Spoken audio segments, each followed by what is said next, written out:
सबका अभिनंदन और स्वागत। मैं अनुराधा शारदा आप सबका धन्यवाद देना चाहती हूँ कि आपने हमारे वीडियोस देखे, सराहे, उन पर अपने कमेंट्स और सुझाव लिखे। आज हम एक और मार्मिक टॉपिक पर बात करने जा रहे हैं। ये विषय है सेक्सुअल एक्सप्लॉयटेशन, रेप, बलात्कार और भिन्न प्रकार की जो इसी से जुड़ी कुछ बातें हैं, उस पर हम बात करेंगे। सबसे पहले, क्या इन बातों को हम अपने एस्ट्रोलॉजिकल चार्ट्स में देख सकते हैं? जी हाँ, हम देख सकते हैं। क्या फैक्टर्स हैं जो इन बातों की ओर हमारा ध्यान खींचती हैं? सबसे पहले मंगल और शुक्र। मंगल जो होता है वो हमारे अंदर की ऊर्जा, एनर्जी को प्रतिनिधित्व करता है और वीनस ब्यूटी को कहते हैं। एक अट्रैक्शन होता है जिसके प्रति और जिनका ये मंगल और वीनस का कॉम्बिनेशन बहुत स्ट्रांग होता है, उनमें ये जो शक्ति होती है to expand sexually move in a very strong direction, ये बहुत तीव्र गति की होती है। कोई जरूरी नहीं है कि ऐसे लोग जो हैं वो किसी का रेप करें या किसी के साथ दुर्व्यवहार करें, लेकिन उनकी ये एनर्जी को आउटलेट मिलना बहुत जरूरी है। हम ऐसे चार्ट्स भी देखेंगे। फिर हम देखते हैं राहु। राहु जहां भी बैठता है, जिस प्लैनेट के साथ बैठता है, उस ग्रह की जो कारकत्व है उसको बहुत बढ़ा देता है। तो यदि राहु वीनस के साथ बैठ जाए और वो भी उच्च वीनस के साथ, तो उसका अट्रैक्शन या उसकी ब्यूटी जो है उसमें चार चांद लगा देता है। यदि मंगल के साथ राहु बैठ जाए, तो ऐसे व्यक्ति के लिए या ऐसी लेडी के लिए उसका जो वीर्य है वो बढ़ जाता है। तो फिर फिजिकल साइड ऑफ लाइफ बहुत प्रोमिनेंट होने लगती है। फिर हम जब रेट्रोग्रेड प्लैनेट्स की बात करते हैं, मार्स रेट्रोग्रेड जो होता है वो एक लेडी की एनर्जी के बारे में बात करता है। और रेट्रोग्रेड मार्स इंटरनल एनर्जी होने के साथ साथ आपको एक क्षमता देता है कि आप फिजिकली एक्सट्रीमली एक्टिव हो जाएं। ये इस पर मैंने एक वीडियो बनाया है इंग्लिश में, तो आप यदि वो देखना चाहें रेट्रोग्रेड मार्स की का इंग्लिश का वीडियो, या आने वाला रेट्रोग्रेड वीनस पर भी मैंने एक वीडियो बनाया है इंग्लिश में, वो भी आप देख सकते हैं कि रेट्रोग्रेड वीनस एक आदमी के वीर्य को बताता है। और यदि किसी के चार्ट में ये वीनस रेट्रोग्रेड हो जाता है, तो उसका ओरिएंटेशन भी बदल सकता है, साथ ही उसके वीर्य को बहुत स्ट्रॉन्ग कर सकता है, यानी कि उसके फिजिकल एपेटाइट्स को बहुत स्ट्रॉन्ग कर सकता है। फिर हम ये देखते हैं कि किसका अष्टम भाव जो होता है, क्योंकि ये हिडन साइड, गुप्त भाव भी इसको कहते हैं। तो ये भाव जो होता है, क्योंकि वेस्टर्न एस्ट्रोलॉजी में खासकर देखा गया है कि सेक्सुअल ओरिएंटेशन, सेक्सुअल जो एक्टिविटीज है वो अष्टम भाव से देखते हैं। और मेरे जो मैंने अपने एक्सपीरियंसेस में या अपने चार्ट रीडिंग में देखा है लोगों की कुंडलियों में, कि एट्थ हाउस एक्टिव होने से ये चीज बहुत खुलकर आगे सामने आती है। लेकिन यदि एट्थ हाउस पे बेनिफिक इफेक्ट हो, तो व्यक्ति सौम्य होता है और बहुत बार वो अपने लाइफ से बहुत खुश होता है। लेकिन यदि नेगेटिव इफेक्ट हो, यानी कि मैलिफिक इफेक्ट हो, या कोई पापी ग्रह उस पे बैठे हो, पापी ग्रह से ग्रस्त हो, दृष्ट हो, तो उस व्यक्ति का ओरिएंटेशन बदल सकता है, या फॉर दैट मैटर वो ये सारी काम, चाहे बलात्कार बोलें या किसी का असॉल्ट बोलें, वो बहुत आसानी से कर सकता है। द्वितीय भाव जो होता है वो हमारे मॉरल ग्राउंड्स का भाव होता है, जो हमारे संस्कार होते हैं या हमारी जो बुद्धिमत्ता होती है उसका भाव होता है। यदि किसी के द्वितीय भाव पे पापी ग्रहों की दृष्टि होती है या पापी ग्रह बैठे हुए होते हैं, तो बहुत बार ये होता है कि हमें मॉरली उस बात से फर्क ही नहीं पड़ता कि हम क्या कर रहे हैं धन कमाने के लिए, या किसी भाव से भी हम क्या कर रहे हैं और क्यों कर रहे हैं। षष्टम भाव षड्रिपु का भी भाव होता है और दया का भी भाव होता है। तो यदि षष्टम भाव पर आपके कोई पापी ग्रह बैठे हैं या पापी ग्रह की दृष्टि है, या वो या षष्टम मेष जो है वो भी बुरी तरह से पापी ग्रह से दृष्ट हैं या अ, विकल हैं, उसकी अवस्था सही नहीं है, तो ये बहुत बड़ा चांस है कि आपकी मनोस्थिति ऐसी है कि आप किसी पर भी निर्मम भाव से कुछ भी करें, उसकी उस बात का ना आपको गिल्ट है, ना ये आप में चेतना है कि आप जो कर रहे हैं वो गलत है। जब किसी पर ऐसी दुर्घटना होती है तो हमें उसका द्वादश भाव भी देखना चाहिए, क्योंकि द्वादश भाव जो है वो बेड प्लेजर्स का भाव है।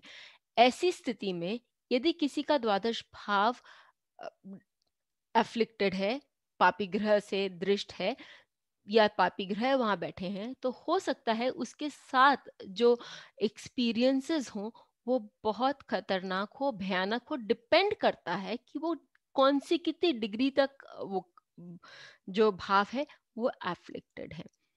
इन सब के साथ कुछ नक्षत्र भी ऐसे होते हैं जो कि आपको ये सारी बातें दिखा सकते हैं। सबसे पहले फ्लर्टिंग, केवल एक फ्लर्टिंग के हिसाब से आप देखेंगे तो अश्विनी दिखाई देता है। फिर यदि हम मेजर कॉन्सिक्वेंसेस देखना चाहते हैं तो हम कृतिका में देख सकते हैं। सदभीष में बहुत मेजर कॉन्सिक्वेंसेस दिखाई देते हैं।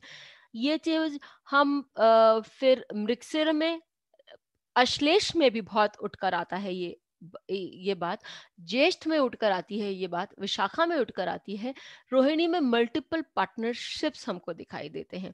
और अर्धनारेश्वर का जो रूप हमें दिखाई देता है, होमोसेक्सुअलिटी या बाइसेक्सुअलिटी जो हमें दिखाई देती है बहुत बार, होमोसेक्सुअलिटी नहीं, उस पर हमने एक वीडियो बना दिया है पहले, तो वो भी आप देख सकते हैं। लेकिन बाइसेक्सुअलिटी जो है वो अर्धनारेश्वर के रूप में हमें दिखाई देता है आद्र नक्षत्र में।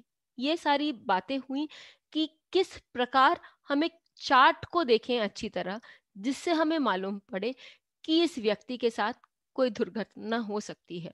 या यदि किसी का चार्ट हम देखें और हमें ऐसे कॉम्बिनेशंस नजर आए कि 2, 6, 8 भाव थोड़े से कष्ट में हैं, तो ऐसी स्थिति में हमें मालूम है कि हमें इसको काउंसिल करना है और इस व्यक्ति को ऐसे कुछ काम करने से रोकने हैं जिससे उसका तो नुकसान होगा ही, साथ ही किसी और का भी भीषण नुकसान हो सकता है। अब हम लेते हैं चार्ट्स, जिससे हमें मालूम पड़े कि एग्जाम्पल्स लेते हैं। और बहुत बार हम ये भी देखेंगे कि लोगों के ये 2, 6, 8 या 8, 12 ऐसे भाव खराब हैं, तो क्या ऐसे व्यक्ति को हर समय प्रॉब्लम्स होंगी और ऐसे व्यक्ति क्या हर समय ऐसे कार्य करने के लिए लालान्वित होंगे? ऐसा नहीं है। हमें देखना होगा योग है क्या। सबसे पहले चार्ट के द्वारा तो हमें योग मालूम पड़ ही जाते हैं। फिर हमें करना पड़ेगा कि दशा कब आती है, अंतरदशा प्रात्यांतर दशा कब आती है। तो उस समय हमें और सजग रहना पड़ेगा, और कोई भी मैलेफिक ट्रांजिट यदि इन भावों पर या इन नक्षत्रों पर हो रहा है तो वो ट्रिगर करने के लिए काफी होता है। तो इन सब बातों को ध्यान करके ही हम एक इवेंट के बारे में प्रेडिक्ट कर सकते हैं या उसके होने की आशंका जता सकते हैं किसी को। तो हर बार ये बात बोलना सही नहीं होगा किसी को भी कि आपके साथ हो सकता है। और नक्षत्रों में मैंने मूल का नाम लेना, अ, मैं मूल का नाम लेना भूल गई थी, तो मूल भी हमें देखना चाहिए। साथ ही हम अपने आप का बचाव कैसे कर सकते हैं जब हमें मालूम है कि हमारे ये थोड़े खराब पीरियड्स चल रहे हैं। तो सचेत होकर यदि हम चलें तो हो सकता है कि उस भीषण जो परिस्थिति से हम बचकर बाहर निकल सकते हैं। आए देखें चार्ट्स पे ये किस तरह से लगते हैं। हम मार्लिन मॉनरो का चार्ट लेते हैं। मार्लिन मॉनरो के चार्ट में हम देखते हैं सबसे पहले उनका जो लग्न है वह अश्लेष नक्षत्र का लग्न है। अष्टम भाव और द्वादश भाव, ये दोनों भाव उनके जो है वो पापी ग्रहों से पीड़ित हैं। हाँ, गुरु जो है वो नवम भाव का स्वामी है और वो प्रोटेक्शन भी दे सकता है, लेकिन हम ये ना भूलें कि वो षष्टम भाव का भी स्वामी है और षष्टमेश होकर भी वो आ, गलत काम करने के लिए लालान्वित हो सकता है, या मंगल के साथ जो मित्र है उसके साथ बैठने के कारण बहुत सारी चीजें उसको करने दे सकता है। शुक्र जो है वो मंगल की राशि में है और मंगल अष्टम भाव में बैठा हुआ है, तो एक तरह से शुक्र और मंगल का यहाँ एक संबंध बनता है। राहु द्वादश भाव में आपको इंटरनेशनल नेम और फेम देता है। देश काल पात्र देखना बहुत जरूरी है, लेकिन साथ ही ये राहु एक इंग्लिश में एक बहुत सुंदर कहावत है कि there is no such thing as free lunch. आपको कोई भी चीज फ्री में नहीं मिलती, और राहु तो बिल्कुल भी नहीं देता।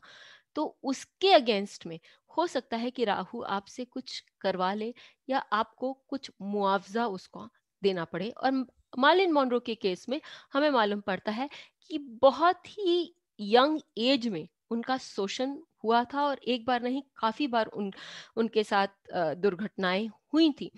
और ये उनके चार्ट में बहुत सुंदर से हमें दिखाई पड़ता है। फिर शनि जो अष्टम भाव का स्वामी है, और चतुर्थ भाव में, यानी कि परिवार से जो उनको एक सुरक्षा मिलनी चाहिए थी, वो उन्हें नहीं मिली।